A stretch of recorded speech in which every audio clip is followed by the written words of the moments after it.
Dios los bendiga, hermanos. Damos gracias a Dios que podemos estar otra vez aquí con otro estudio, empezando el año nuevo.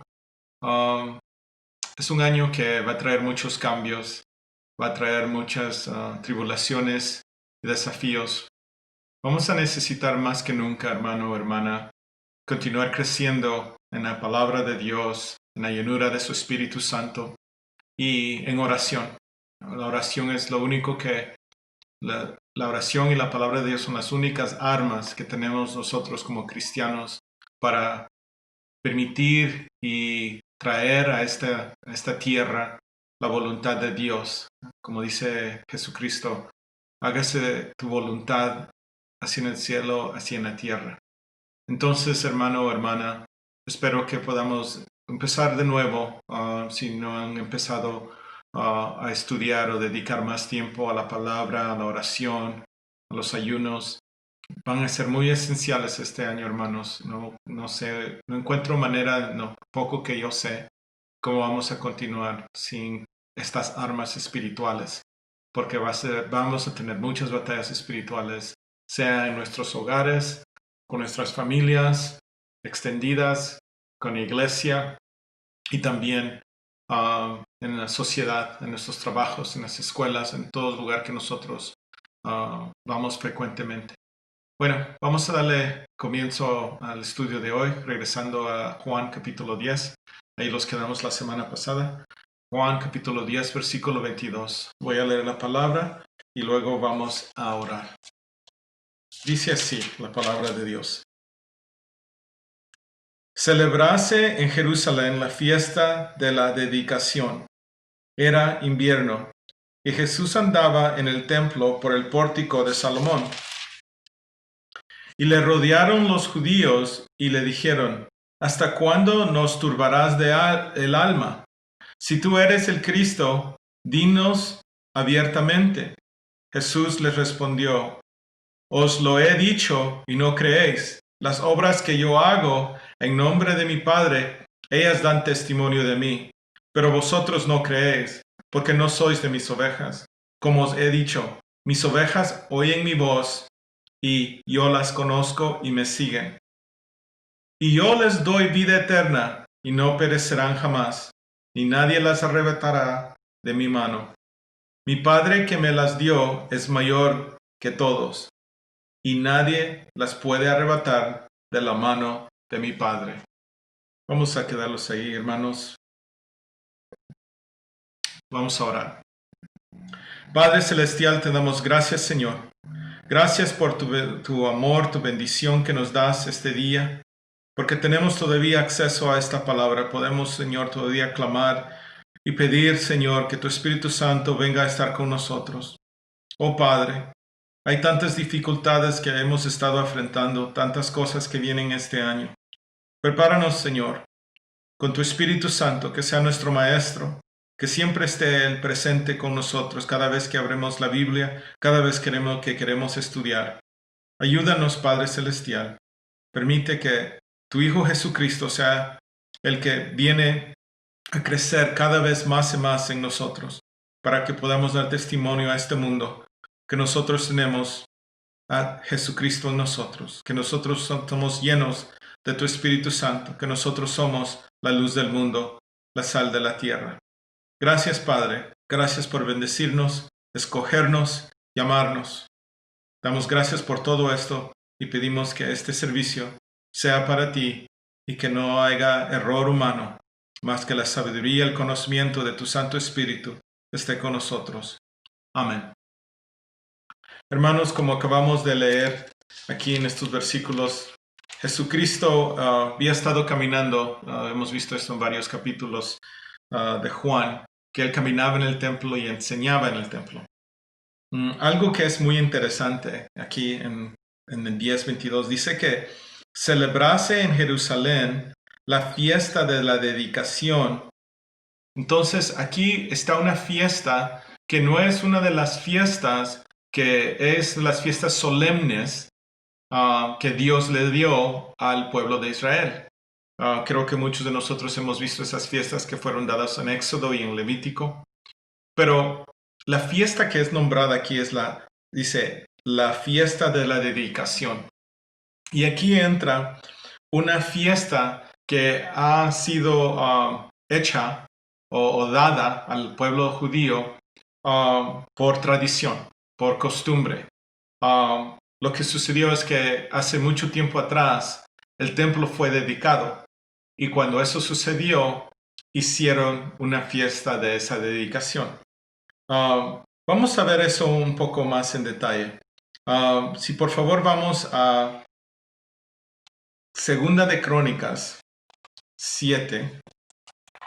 Segunda de Crónicas, capítulo 7. Quisiera que veamos aquí lo que está pasando. Dice así. Segunda de Crónicas, capítulo 7, versículo 1. Cuando Salomón acabó de orar, descendió fuego de los cielos y consumió el holocausto y las víctimas. Víctimas aquí se podría decir los sacrificios, los animales que eran sacrificados. Y la gloria de Jehová llenó la casa, y no podían entrar los sacerdotes en la casa de Jehová, porque la gloria de Jehová había llenado la casa de Jehová. Cuando Dios le dio el plan del tabernáculo a Moisés, fue un plan que tenía un diseño especial. Tenía el atrio, tenía el lugar santo y el lugar santísimo. Entonces, cuando Salomón estableció un templo físico en Jerusalén, ya no un tabernáculo que era movible, sino que iba a ser un lugar ya, se podría decir, permanente en el monte Sión. Entonces, Salomón dedicó, y eso es lo que acabamos de leer, este templo a Jehová Dios. Y cuando él hizo esto, él vino y oró y lo dedicó. ¿Se recuerdan que leímos que en Juan 10:22 que era la fiesta de la dedicación? Entonces, lo que sucedió es que la gloria de Dios vino y alumbró, descendió, y aquí dice en Segunda de Crónicas 7:1, descendió fuego de los cielos y consumió el holocausto. Si pueden imaginarse, el lugar santísimo no es un lugar donde hay una lámpara o hay ventanas. Entonces la única manera que se puede alumbrar adentro de ese lugar, el lugar más santísimo, es cuando viene la gloria de Dios y se manifiesta. Lo que estaban celebrando aquí es la memoria de la dedicación de ese templo por Salomón, y porque había habido ese fuego que había bajado del cielo, acostumbraban ellos también decirle a esta fiesta el festival de luces o la fiesta de las luces. Bueno, sabemos que los judíos, por ser desobedientes, fueron sacados de Jerusalén, de la tierra prometida, y fueron llevados cautivos al exilio que se llevó a cabo en Babilonia. Cuando eso sucedió, el rey Nabucodonosor de los babilonios vino y quitó todo el templo, lo destruyó todo. Cuando eso sucedió, entonces tuvo el templo que volver a ser edificado de nuevo. Y ese es el trabajo y la obra que hacen Ezra y Nehemías. Ezra edifica el templo, Nehemías en las murallas de Jerusalén. Bueno, ese templo tuvo que ser dedicado otra vez. Lo interesante allí, y ustedes pueden estudiar un poco más esto en esos libros, es que la gloria de Dios no se manifestó. La luz o ese fuego del cielo no vino a ese templo en esa dedicación. Pero la gente entonces empezó a hacer, se podría decir, una acción para recordar cuando una vez el templo fue dedicado y vino Dios a estar ahí, manifestar su gloria, y la manifiesta con fuego o con luz. Muchas veces hoy día nosotros vemos la luz y solo pensamos como focos, como de eléctricos, porque es la manera que nosotros tenemos luz hoy día. Pero si regresamos 2000 años antes, cuando alguien quería luz, tenía que traer una llama, una antorcha, un fuego que estaba viviendo, que estaba quemando algo. Y esa es la única manera. Entonces, conectando esto a la fiesta que estaban celebrando en el tiempo de Jesucristo, en Juan 10:22, es que no era la dedicación que estaban recordando que Salomón hizo, que leímos en Segunda de Crónicas, capítulo 7. Tampoco era la dedicación que estaban recordando en el tiempo de Ezra, pero era, se podría decir, la tercera dedicación. Cuando Herodes estableció un nuevo templo, el rey Herodes, el mismo que persiguió a Jesucristo, el que mató a todos los niños menos de 2 años cuando nació Jesucristo, ese rey Herodes, él había dedicado este nuevo templo y cuando fue dedicado ese templo, los judíos tuvieron que en ese mismo lugar dedicar otra vez el templo después de que los griegos habían tomado ese lugar y lo habían desconsagrado, ¿no? Lo habían, se podría decir, blasfemado.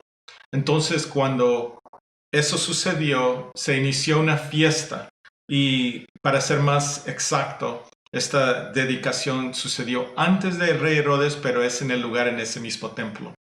Lo que sucedió fue que se hizo una fiesta en el invierno, se podría decir para nosotros en el tiempo de principio de diciembre, como un poco antes de lo que nosotros llamamos Navidad.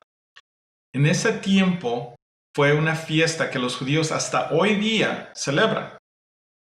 Es la misma fiesta que está siendo aquí marcada en Juan 10:22, que es la fiesta de dedicación, o hoy día los judíos llaman Hanukkah. Yo creo que muchos de ustedes han escuchado de la fiesta Hanukkah. Esa fiesta es una fiesta que recuerda esa dedicación de ese templo que cuando los griegos, un rey Antíoco, cuando él tomó un cerdo y derramó sangre de un cerdo como sacrificio en el lugar santísimo. Entonces, cuando él hizo eso, él vino y blasfemó el lugar y hizo un sacrificio de desolación, algo que es anatema. Esa es la mejor palabra. Es algo que no está bien delante de Dios y está pervertiendo ese lugar. Bueno, cuando los judíos al fin tuvieron la victoria sobre los griegos y sacaron ese rey Antíoco, entonces ellos necesitaban consagrar con aceite otra vez ese lugar y encender la luz en ese lugar santo. Entonces esa lámpara, porque era el único lugar donde podían encender luz ellos, esa lámpara que es una menora, que es conocido hoy día como eso, esa lámpara necesitaba aceite. Y lo que sucedió es que ese aceite duró 8 días.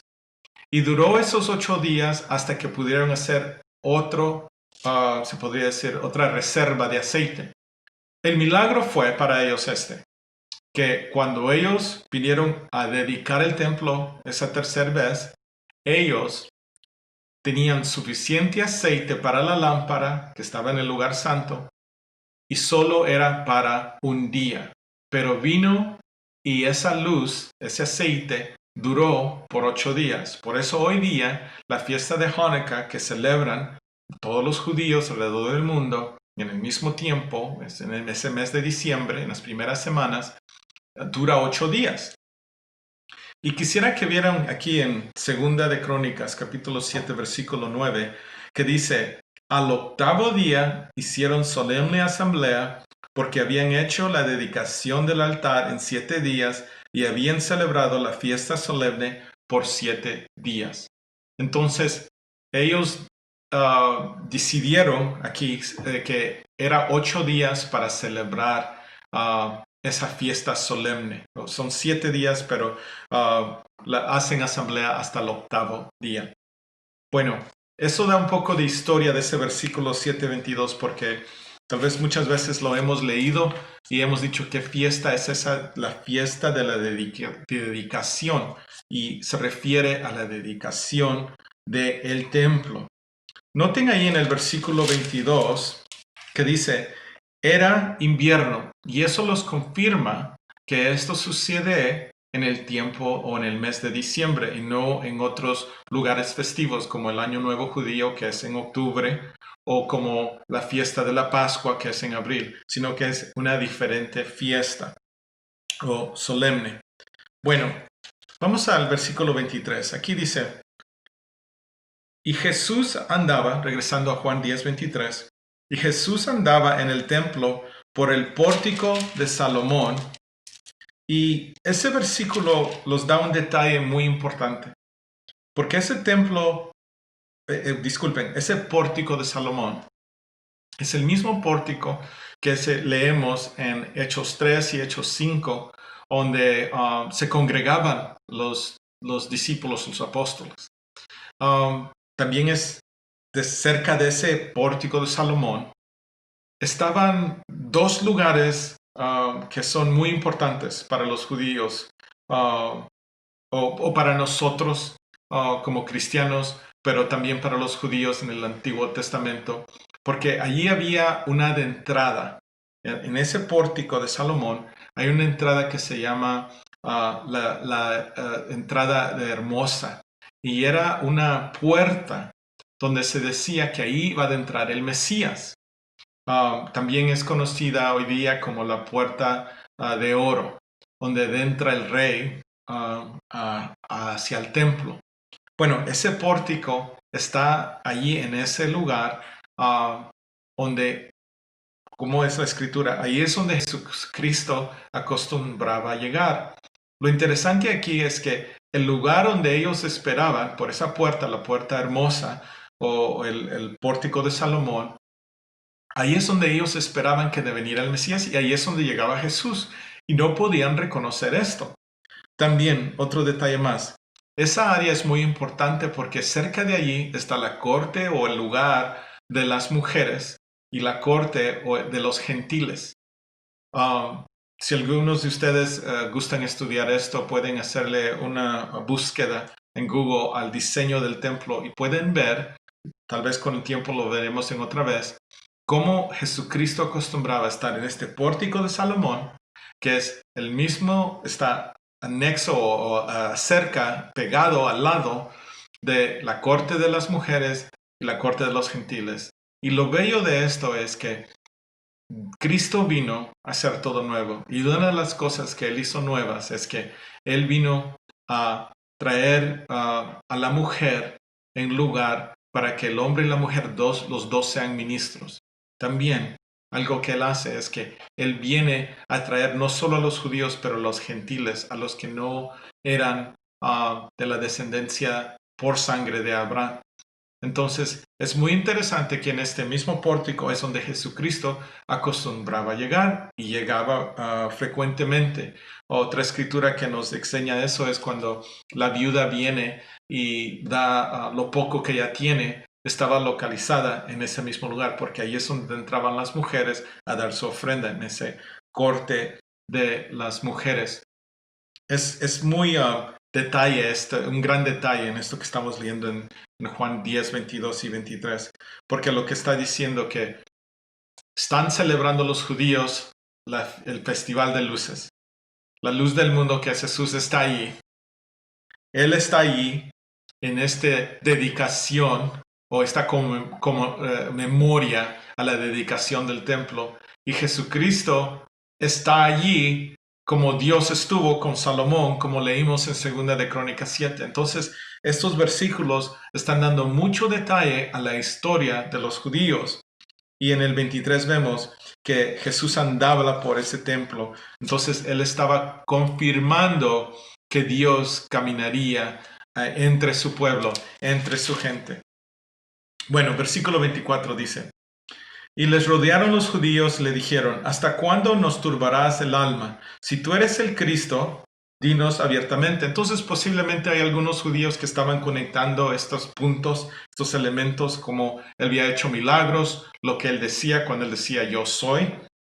Y 25 dice, Jesús les respondió, os lo he dicho y no creéis. Las obras que yo hago en el nombre de mi Padre, ellas dan testimonio de mí. Versículo 26. Pero vosotros no creéis porque no sois de mis ovejas, como os he dicho. Y eso lo vimos en las semanas atrás, como Jesucristo enseñaba que sus ovejas escuchaban su voz. Y, y aquí es donde otra vez está operando la fe, el Espíritu Santo, trayendo convicción a los que Jesucristo ha llamado, los que son de su rebaño. Versículo 27. Lo confirmó otra vez, creo que esa es la tercera vez que Jesucristo dice esto en el capítulo 10. Mis ovejas oyen mi voz y yo las conozco y me siguen. Versículo 28. Yo les doy vida eterna y no perecen jamás, ni nadie las arrebatará de mi mano. Versículo 29. Mi Padre que me las dio es mayor que todos y nadie las puede arrebatar de la mano de mi Padre. Yo y el Padre uno somos. Aquí está Jesucristo otra vez explicando quién es Él y quiénes son los que escuchan su voz. Son los que el Padre le ha dado. Quisiera que viéramos unos versículos en Mateo 11 que explican quiénes son estas personas que escuchan la voz de Jesús, que saben que Él es el Cristo y se acercan al buen pastor, que buscan a este buen pastor de nuestra salvación. Y en Mateo 11 hay unos versículos que los dan unos detalles muy exactos. Mateo 11, versículo 25. Dice así. En aquel tiempo respondió Jesús, dijo, Te alabo, Padre, Señor del cielo y de la tierra, porque escondiste estas cosas de los sabios y de los entendidos. Aquí Jesucristo nos está dando el detalle que la gente que es la más astuta, los que creen que saben todo, son los que están, se podría decir muchas veces, con la vista ciega o con la vista corta. No pueden ver al buen pastor. Dice aquí, y de los entendidos y las revelaste a los niños. Hermano o hermana, la fe en Jesucristo es más fácil adquirida cuando alguien viene con un corazón que está muy inocente y creyente, así como un niño. Un niño tiene esa humildad que si la maestra le dice que esta es la manera de escribir la letra A o el número 4, ese niño aprende y toma eso como verdad. Es raro que el niño, estoy hablando de un niño, digamos, menos de 6 años, esté disputando o esté cuestionando la dirección que es dada por un maestro o un padre. Pero cuando nosotros empezamos a crecer, y tal vez puede ser más temprano hoy día, tal vez desde la edad de 4 años empiezan los niños a decir que ellos saben o que no es verdad. Pero normalmente un niño no cuestiona lo que es dicho. Y aquí Jesucristo está diciendo esto, que los que son sabios y son muy conocidos, esas personas que podrían ser, digamos, abogados, doctores, tienen tanta información y tienen tanta propio estima o estima propio que ellos saben, que ellos conocen. Es tan difícil guiarlos al reino de Dios. Es tan difícil guiarnos a creer en Jesucristo solamente en fe, que podemos ser salvos solamente por gracia. Es muy difícil, porque tenemos tanta información, tanta matemática, tanta teoría, que venimos a aplicar eso y no estamos seguros si creemos. Pero cuando es un niño cree. Por eso cuando un niño es instruido de una edad temprana, es muy buen fundamento, es un buen fundamento para un niño, porque entonces ellos reciben esa verdad y es sembrada en ellos y les servirá, como dice la Escritura, en un tiempo postrero. También, cuando alguien es un pecador y él ha recibido la convicción del Espíritu Santo, que es un pecador y que no hay nada más que puede hacer para su salvación, entonces ese pecador busca la única respuesta que viene por la fe y es en Jesucristo y no cuestiona nada. Vamos a continuar aquí. Versículo 26 dice: Sí, Padre, porque así te agradó, todas las cosas me fueron entregadas por mi Padre, y nadie conoce al Hijo sino al Padre, ni al Padre conoce a alguno sino el Hijo, y aquel quien Hijo lo quiera revelar. Noten aquí cómo el Hijo revela al Padre. Dice: Venid a mí todos los que estáis trabajados. Una de las condiciones para venir a Cristo, ser trabajados y cargados, y yo os haré descansar. La condición para acercarse a Jesucristo no es que alguien que diga, no, yo no estoy trabajado, yo no tengo ninguna carga, la vida es fácil, yo no necesito nada. Es muy difícil que esa persona venga a conocer al buen pastor y a escuchar su voz. Versículo 29. Llevad mi yugo sobre vosotros y aprended de mí, que soy manso y humilde de corazón, y hallaréis descanso para vuestras almas. Noten ahí lo que Cristo dice, que tenemos que aprender de Él, que seamos mansos. Un niño normalmente es manso y humilde de corazón. Un niño normalmente cuando está en esa temprana edad no se cree que es alguien. Tiene mucha, se podría decir, inocencia en su corazón, en su mente, y no está dirigiendo y pidiendo prueba tras prueba, sino que tiene esa inocencia que cree en el Padre y cree en el Hijo que es Jesús. El pecador puede llegar a ese lugar. Porque mi yugo es fácil y ligera mi carga. Esa es la última condición que Jesucristo nos da, que dice que su yugo es fácil y ligera mi carga. Entonces, para el pecador, cuando él escucha la voz del buen pastor, viene con ese corazón sencillo, con esa mente humilde, y viene y dice: Jesús, rescátame, sálvame. Entonces, los que escuchan la voz de Jesús son esos que están trabajados, los humildes de corazón, los que tienen muchas cargas y ya no hayan dónde encontrar a alguien que pueda cargar con esas cargas.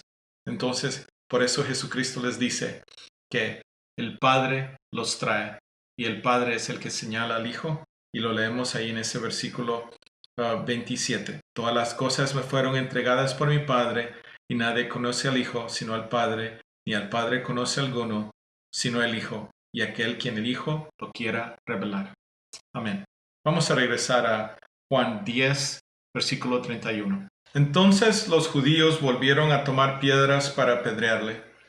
Jesús les respondió: Muchas buenas obras os he mostrado de mi Padre. ¿Por cuál de ellas me apedráis? Le respondieron los judíos diciendo: Por buena obra no te apedramos, sino por la blasfemia, porque tú, siendo hombre, te haces Dios. Jesús les respondió: ¿No está escrito en vuestra ley, yo dije, dioses sois? Si llamó dioses a aquellos a quienes vino la palabra de Dios, y la escritura no puede ser quebrantada, en paréntesis.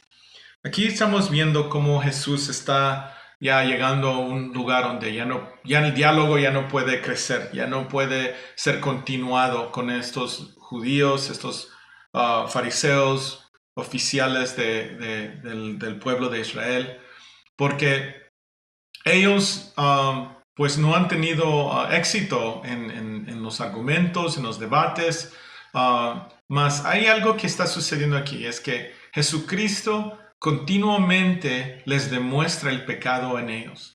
Cada vez que Él les dice que son ciegos por sus pecados, cada vez que les dice que son hijos de su padre, que es Satanás, cada vez que, si hermano o hermana, no sé si están notando aquí que Jesucristo, la razón que fue crucificado por ellos, o lo que hizo la pasión de ellos de asesinarlo o matarlo, era porque Él les daba la convicción que estaban en pecado, que estaban en error, que no sabían lo mejor. Ellos se sentían insultados, su orgullo era aplastado cuando Él decía: ¿qué es mejor? ¿Misericordia o sacrificio? ¿Qué es mejor? ¿Juicio o misericordia. Jesucristo continuamente, Él estaba y continúa hasta hoy día a través de las Escrituras trayendo esta convicción a los hombres. Y los hombres no quieren que la palabra de Dios sea verdadera. Porque si la palabra de Dios es verdadera y nosotros estamos cargados con pecados, si llevamos un yugo de la esclavitud del pecado, entonces lo sentimos como que no somos alguien, como que no somos suficientes. Cuando uno le dice a un niño que no es fuerte suficiente para cargar algo muy pesado, el niño lo acepta. Y así es un hombre pecador o mujer pecadora que ha llegado a su fin y está en ese lugar donde acepta su condición. Pero los judíos, los fariseos aquí, los escribas, los que decían que ellos estaban bien con Dios, cada vez que Jesucristo les está martillando esto, ya no aguantan. Entonces dicen, ya, mejor lo que vamos a hacer contigo es matarte. Y cuando dice aquí, lo leímos en este versículo que dice, por buena obra, versículo 10:33, por buena obra no te apedreamos, sino por la blasfemia. Noten ahí que la palabra es apedrear, pero eso apedrear no es que solo le van a tirar piedras y la persona va a decir me golpeaste y se huye. No, hermano o hermana. En el castigo o el juicio del Antiguo Testamento, era que esta persona era apedreada por todo el pueblo, por una gran cantidad de personas con muchas piedras, y eran apedreados a morir. Eso es lo que están diciendo ellos. Entonces, cuando ellos le dicen a él, versículo 10:31, entonces los judíos volvieron a tomar piedras para apedrearle. Es como levantar cuchillos y decir, ahora te vamos a cuchillar a la muerte. Eso es lo que están diciendo.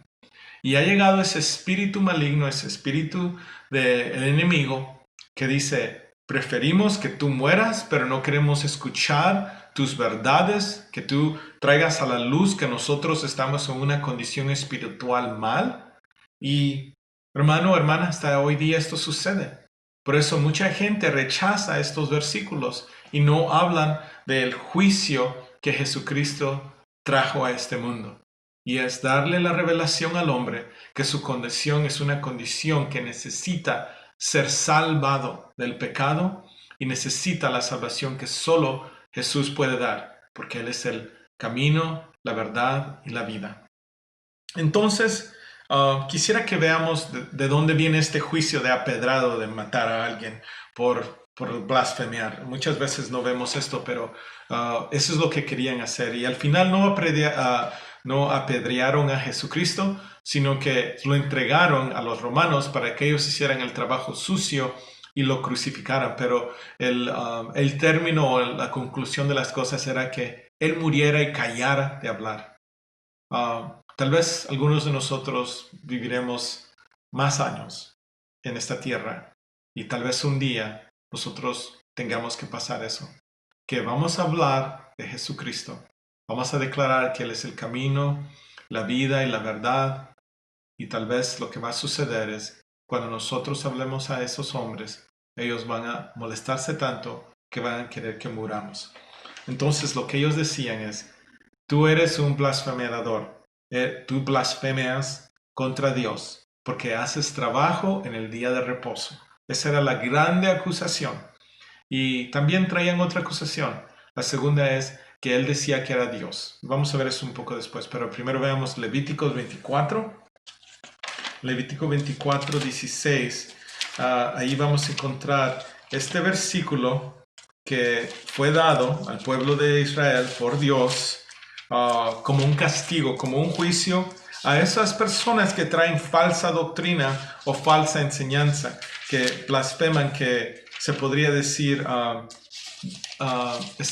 palabra blasfemiar, lo más mejor de decir es que como que tomemos algo que está puro o limpio y lo ensuciemos y lo hagamos que pierda su santidad. Versículo 16, capítulo 24 de Levítico dice, y el que blasfemeare el nombre de Jehová ha de ser muerto. Noten ahí que dice que tiene que morir. toda la congregación lo apedreará, así el extranjero como el natural. Y ahí cuando dice extranjero quiere decir alguien que ha sido convertido a la religión de los judíos, que es creer en Jehová Dios como Él es uno. O como el natural, queriendo decir, viene de la sangre de Abraham, es descendiente de Abraham. Si blasfemiare el nombre, que muera. Noten ahí que ahí los dice en ese versículo que este apedrear que se va a llevar a cabo es para la muerte. No es que solo lo va a golpear. No son 39 látigos, sino que es a la muerte. Bueno, regresemos a Juan 10. Como leímos en el versículo 34, vamos a ver qué es el segundo delito o transgresión que los judíos, los fariseos traen contra Jesús, y es esta. Versículo 10, 34 dice: no está escrito en vuestra ley, yo dije, disculpen, 10:33. Le respondieron los judíos diciendo: por buena obra no te apedreamos, sino por la blasfemia, porque tú, siendo hombre, te haces Dios. Esa es la segunda transgresión. Jesús les respondió: no está escrito en vuestra ley, yo dije, dioses sois. Y aquí Jesucristo otra vez continúa enseñándoles, y cada vez que Él enseña y trae la palabra como está escrita, se ofenden porque ellos están en error. Y lo que Él les está diciendo aquí es una verdad que está en las Escrituras, que dice, está escrito en vuestra ley, en el Antiguo Testamento. Si llamó dioses, versículo 35, aquellos a quienes vino la palabra de Dios, noten ahí, Cristo está enseñándoles que Él puede decir que Él es Dios, porque Él tiene la autoridad que Dios le ha dado. Entonces, cuando Él dice yo soy, Él está enseñándole a ellos que Él está bajo esa autoridad. Como dice después en Mateo 28, toda autoridad ha sido dado a mí. Entonces, en Mateo 28 podemos leer eso en la Grande Comisión. Entonces, toda potestad. Eso es lo que Cristo está declarando, pero está escrito en las Escrituras y ha sucedido. Quisiera que veamos en Éxodo 7. Éxodo 7 hay un ejemplo de esto, como Dios da creo que la palabra es un delegado, esta autoridad que Dios da a ciertas personas, y primero se la dio a Moisés. Vamos a ver aquí, Éxodo 7. Éxodo capítulo 7, delante de Faraón viene Moisés, y miren aquí en la escritura cómo está escrito esto. Éxodo 7, versículo 1.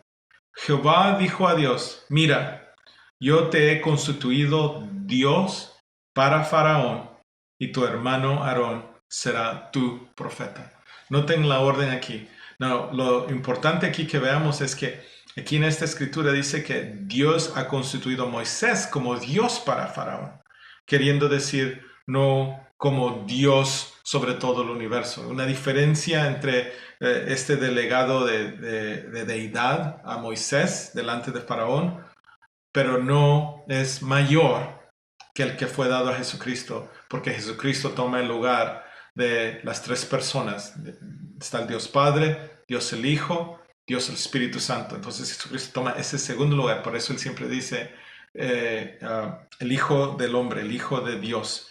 Vamos a ver en Salmo 82. Esta es la escritura o la cita que Jesucristo les está dando a los fariseos allí en el templo. Lo encontramos en Salmo 82. Salmo 82 es un salmo que fue escrito por uno de los siervos. No es David, ni Salomón, ni Moisés, ni los hijos de Coré, sino que es escrito por Asaf, o un siervo que escribió los salmos, uno de ellos. Hubieron varios. Salmo 82, vamos a leer del versículo 3 al 6. Dice así: defended al débil y al huérfano, hacer justicia al afligido y al menesteroso. Librad al afligido y al necesitado, libradlo de mano de los impíos. Estas son las acciones aquí: defender al débil y al huérfano, hacer justicia al afligido, al menesteroso. Son las cosas que Jesucristo estaba haciendo con todas esas personas que él se encontraba, los paralíticos, los ciegos, los cojos, todos los que él estaba sanando. Dice, librarlos del mano de los impíos. Cuando Jesucristo predicaba las buenas nuevas, él estaba librando al pueblo, a la gente, los que creían en él, del pecado, de la esclavitud al pecado, que muchas veces esos yugos eran puestos por los romanos, por los griegos o por los judíos mismos. Versículo 5 dice, no saben, no entienden, andan en tinieblas, tiemblan todos los cimientos de la tierra. Versículo 6. Yo dije, vosotros sois dioses, y todos vosotros hijos del Altísimo. Esta es la cita que Jesucristo les estaba diciendo. Que por qué, si Él estaba con el Padre y Él son uno, y cuando nosotros estamos llenos del Espíritu Santo y está Jesucristo en nosotros, nosotros estamos actuando con esa autoridad que Dios nos da. Y aquí este versículo nos dice, yo dije, vosotros sois dioses y todos vosotros hijos del Altísimo. Cuando nosotros decimos que somos adoptados hijos y hijas de Dios, nosotros somos como Jesucristo, somos hermanos de Jesucristo. Esto es algo que no se debe abusar y no mal hablar. Yo no me siento nunca jamás capaz para decir que yo soy Jesús o estoy en la condición que Jesús estaba, que es puro y santo en su plenitud. Pero sí puedo creer que las Escrituras nos demuestran hombres como Pablo, Pedro o Santiago, que estos hombres eran llenos del Espíritu Santo. Y tal vez hay otros hombres que tal vez ustedes han conocido o han escuchado de ellos, que en su tiempo, en su momento, ellos están llenos del Espíritu Santo, de esa deidad de Dios. Y estos hombres vienen a hacer los mismos milagros que Jesucristo hacía. Porque eso es lo que leemos en el libro de Hechos. Todos esos apóstoles y discípulos. Pero ¿por qué es que podían hacer esos milagros? Se dice que Pablo tenía pañuelos que donde él sudaba y eran llevados a alguien y eran sanados. O que la sombra de Pedro podía sanar a alguien. A lo que voy, hermano o hermana, es que la llenura y el poder de Dios puede venir a alguien que Él está actuando con ese poder que solo Dios tiene. Y eso es lo que Jesucristo les estaba diciendo. Leámoslo otra vez. Capítulo 10, versículo 34. Jesús les respondió, ¿no está escrito en vuestra ley, yo dije, dioses sois? Eso es lo que leímos en el Salmo 82. Si llamó, versículo 35, si llamó dioses a aquellos a quienes vino la palabra de Dios, noten ahí lo que dice Jesús. Y en paréntesis, y la escritura no puede ser quebrantada. Lo que él les estaba diciendo es, si Dios ha dicho en el Salmo 82 que nosotros somos como dioses porque somos hijos del Altísimo, entonces ¿por qué se enojan conmigo si yo les digo que las obras que yo hago, las hago de parte del Padre? Y ahí es donde está esa venda sobre los ojos de los judíos, que viendo las buenas obras de Jesucristo, viendo las sanaciones, y después vamos a ver en la próxima semana con el favor de Dios lo que Él hace en el capítulo 11 con Lázaro, esos milagros de dar vida, cuando ellos se enojan tanto en su orgullo, en su error, que quieren apedrarlo, quieren matarlo porque hace buenas obras. Y solo la falta del amor, del conocimiento de Dios, que es estar afuera del amor, que un corazón puede venir a ser tan pervertido, tan perverso. Por eso unas veces Jesucristo dice que esta generación que es adúltera y perversa, si adulteran porque no son la iglesia de Dios, no son el pueblo de Dios, sino que para ellos el Dios es ellos mismos, su sabiduría, su conocimiento.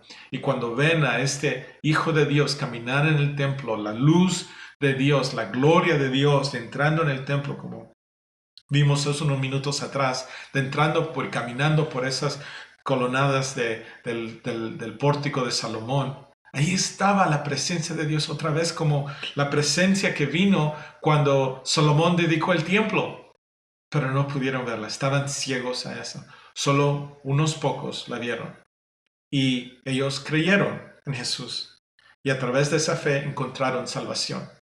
Pero todos los demás que lo negaron, que lo buscaron para matarlo o apedrearlo, que fueron delante cuando fue condenado por Poncio Pilato, veremos eso en los versículos más adelante en Juan. Si notan, Jesucristo no va a ellos después de la resurrección.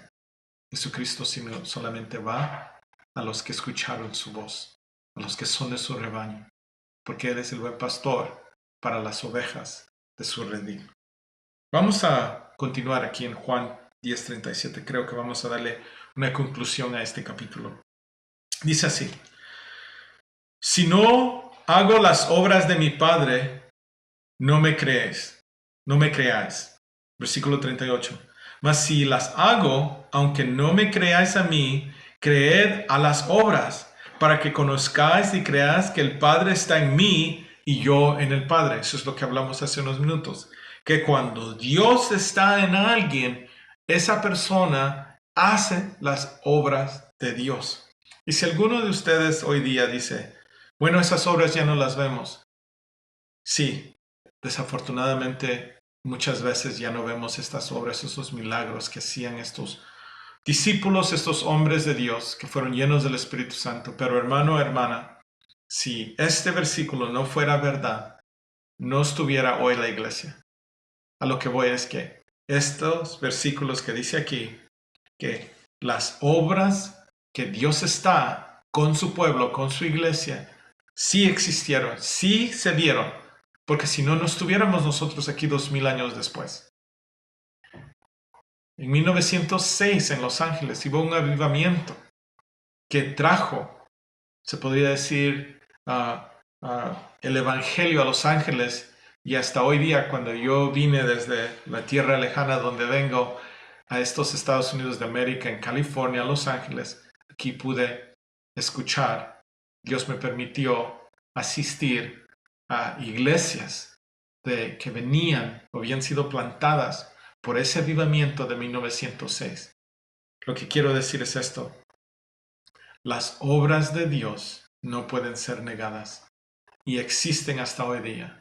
Muchos de nosotros, si creemos, si oramos, si buscamos el rostro de Dios, veremos milagros donde personas que son infectadas por cualquier enfermedad, que están en una condición muy mal, el Señor los puede liberar y rescatar de eso. Porque Dios es bueno, Dios es misericordioso, pero tenemos nosotros que hacer nuestra parte. Él no es Santa Claus, no solo es escribirle una carta una vez al año y decirle hazme esto este año, sino que es qué relación nosotros queremos tener con Él día tras día. Versículo 39, 10:39 dice: procuraron otra vez prenderle. Entonces ya van varias veces que han tratado de agarrarlo, se les escapó. Vimos eso en los capítulos de Juan 6 y 7. Procuraron otra vez prenderle, pero él se escapó de sus manos y se fue de nuevo al otro lado del Jordán, al lugar donde primero había estado bautizando Juan, y se quedó ahí. Entonces Jesucristo, se puede decir, ya sabe que si se queda allí, va a ser apedrado, va a morir. Y él sabe que su tiempo o su hora no ha llegado. Él tiene que venir a esta ciudad, estar delante de estas mismas personas que quieren hacerle mal, pero tiene que suceder en la hora y el tiempo exacto, que es en la Semana Santa o la semana de la Pascua. Entonces, ahorita estamos, como dije antes, cuando comenzamos este estudio, estaba el invierno, estaba en el tiempo del mes de diciembre, tiempo de Hanukkah. Él tiene que esperar todavía un tiempo más para cuando venga la primavera, que es en los días de, podría decir, fines de marzo, principios de abril, cuando la Pascua es celebrada. Y ese es el tiempo donde Él va a regresar a este templo. Otra vez la gloria de Dios te entrará en el templo y vendrá Él.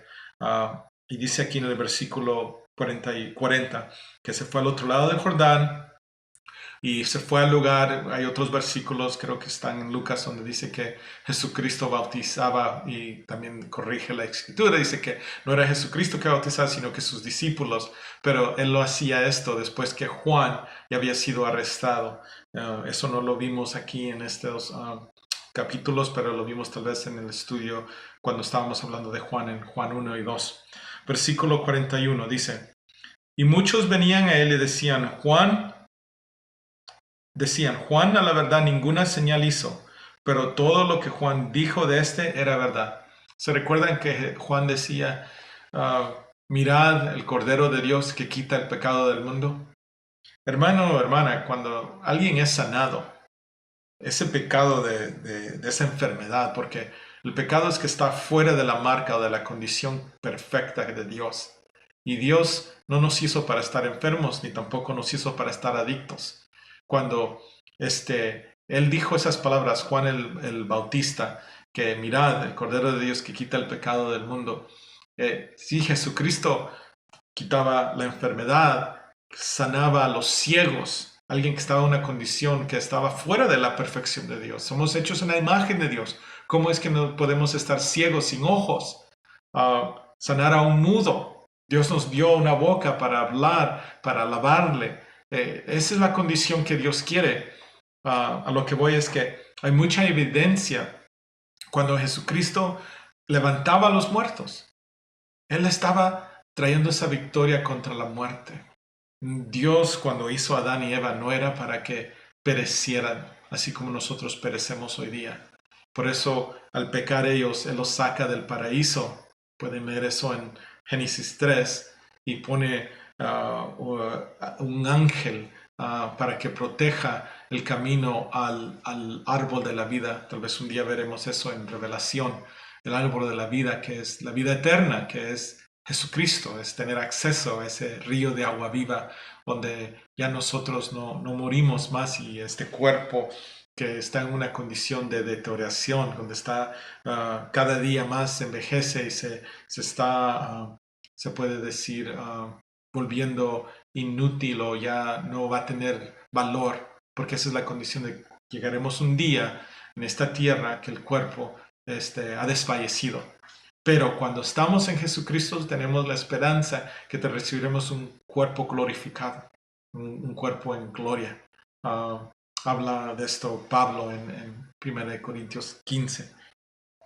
Bueno, para concluir, dice versículo 42, y muchos creyeron en él allí, queriendo decir, cuando él se fue al otro lado, afuera del templo, afuera de donde estaba toda esa gente que era sabia y tenía mucho conocimiento, ellos, Jesucristo encontró personas que eran como los niños, inocentes, prestos, en pobreza, en corazones humildes, donde recibían de Jesucristo y de sus palabras, de sus promesas, de su enseñanza. Pero quisiera que veamos que lo que dice aquí, versículo 39, procuraron otra vez prenderle, pero él se escapó de sus manos. Jesucristo sabía que él iba a morir. Como dije antes, sí, pero a una cierta hora.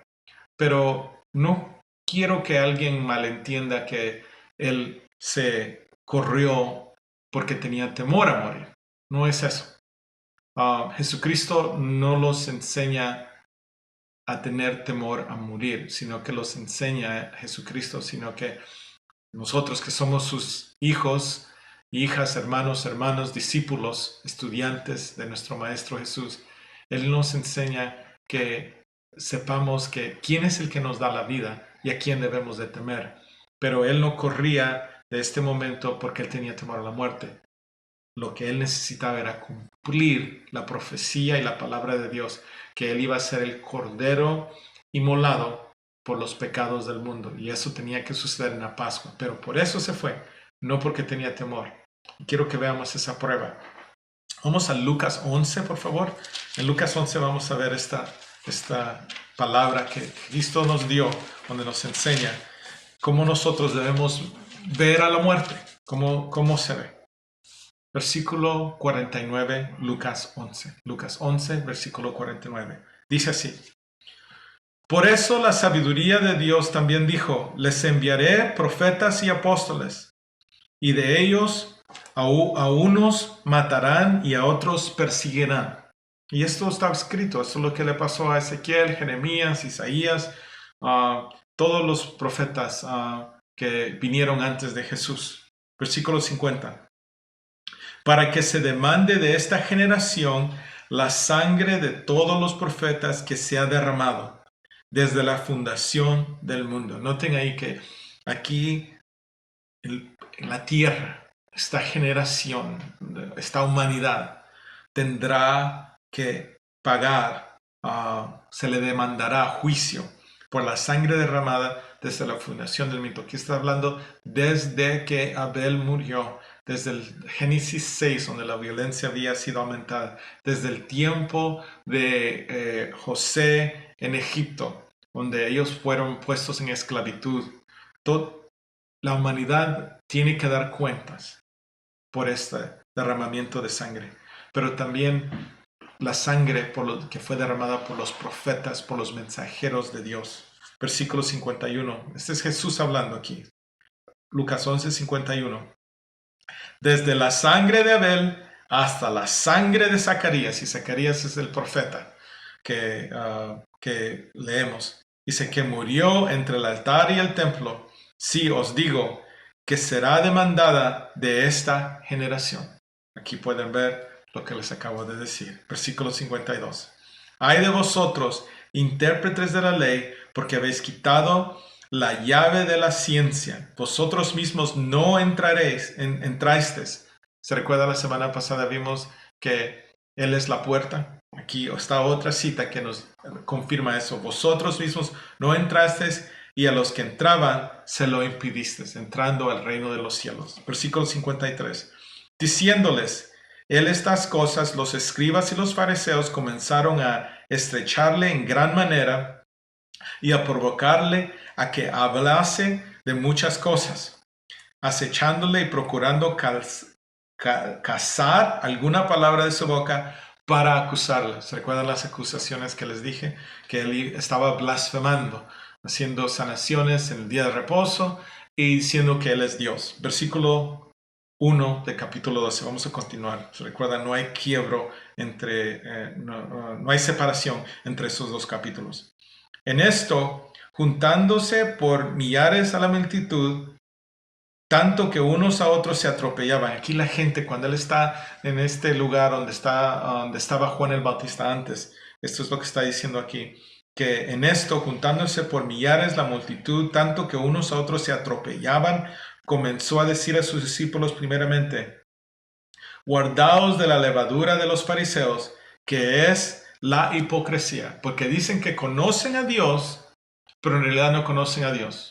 Porque si conocieran al Dios del universo, a Jehová Dios, al Padre Celestial, ellos sabrían que Él es un padre, y un padre, si tiene un hijo ciego o manco o con alguna condición, un padre no va a decir tienes que esperarte, hijo, hasta el siguiente día para sanarte. Un padre, cuando ve a sus hijos en una condición, sea de muerte o de enfermedad o de pecado, el padre o lo va a sanar, o lo va a disciplinar, o lo va a corregir. Pero un padre lo que quiere es lo mejor para el hijo. Y eso es lo que no entendían estos hombres sabios y llenos de conocimiento y de ciencia. Versículo 12:2 en Lucas dice: porque nada hay encubierto que no haya de descubrirse, ni oculto, ni haya de saberse. Versículo 3. Por tanto, todo lo que habéis dicho en tinieblas, a la luz se oirá, y lo que habéis hablado al oído en los aposentos, se proclamará en las azoteas. Mas os digo, versículo 12:4. Mas os digo, amigos míos, no temáis. ¿Se recuerdan que les dije que les iba a enseñar que Jesucristo no se acobardaba a la muerte? Lo único que él como Él dice en Juan, él da su vida, Él pone su vida y Él la quita cuando Él quiere. Y él tenía que cumplir la profecía. Y aquí nos dice a nosotros qué es nuestro sentir contra la muerte, o qué debe ser nuestro sentir hacia la muerte.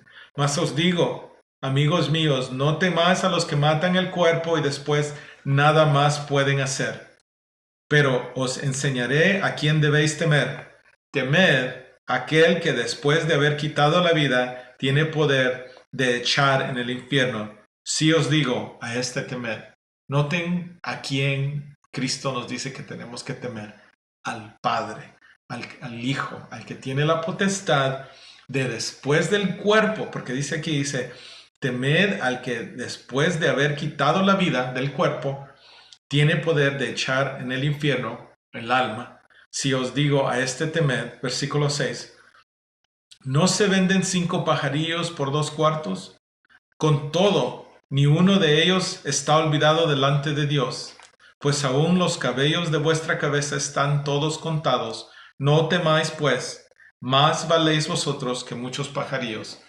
Lo que quiere decir aquí Jesucristo es que si nosotros, siendo hijos y hijas de Dios, ¿cómo vamos a temer sabiendo que si tememos a Dios y somos obedientes a sus mandamientos, a lo que Él nos ha llamado, Él va a cuidar de nosotros? Porque nosotros valemos más que un pájaro. Él tiene cuidado de cada cabello. Entonces, cuando Jesucristo después está delante de Pilato, de Poncio Pilato, él no tiene temor a la muerte, porque sabe quién está en control, quién es el que está sentado en el trono, quién es el que dice cuál es la hora de morir y qué va a suceder después de esta muerte física. Hoy día hay tantas personas que han sido mal enseñadas, que tienen tanto temor a morir de COVID o de SIDA o de alguna enfermedad del cáncer, pero no tienen temor al pecado. Y esto es lo que Jesucristo está diciendo. Tengamos temor de que si estamos en pecado, vendrá un juicio donde la consecuencia de ese juicio puede ser el infierno, como dice en el versículo 12:5 aquí. ¿Tiene potestad, poder de echar en el infierno? Sí, estoy diciendo que es peor estar en pecado que tener una enfermedad crónica o severa que los lleva a llevar a la muerte. Porque podemos estar enfermos y esto es muy difícil para nosotros porque vivimos en un mundo donde la televisión, donde la sociedad, todo ha cambiado ahora. Y lo único que nos importa es lo que estamos viviendo hoy día en esta vida terrenal. Hermano, hermana, alcemos nuestros ojos, levantemos nuestra cabeza, miremos hacia el cielo. Nuestra redención viene pronto. Y cuando venga estemos listos, pero estemos listos bajo su misericordia, bajo su gracia, para entrar al reino de los cielos y estar con nuestro Padre y el Hijo y su Espíritu Santo por toda una eternidad. Pero solo podemos hacer eso si estamos nosotros limpios de todo pecado por la sangre de Jesucristo. Es declarando que nosotros le